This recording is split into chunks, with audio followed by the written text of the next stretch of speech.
So my name is Sam Walker. I teach Introduction to Professional Makeup at the London College of Fashion.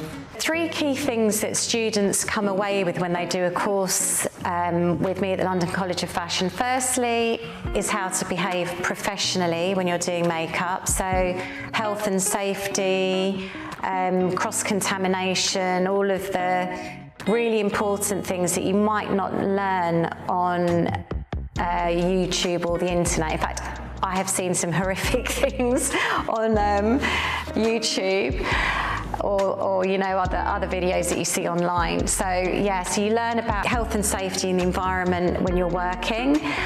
The next thing I would say is learning how to work with a diverse background of people. So for me, it's really important, diversity, when I'm working, that I don't just know how to work on one skin tone, that I can work on all skin tones. So I always talk about different skin tones and explain what you would use for all different skin tones when I'm teaching.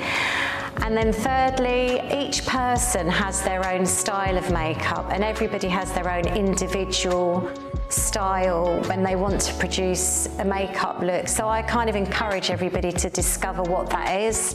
So even though I do a demonstration and you recreate it in the class, I would like to hope, or I hope that people do go away with that thirst for wanting to develop what they've learned more and to kind of find their own creativity within the makeup that I've taught them.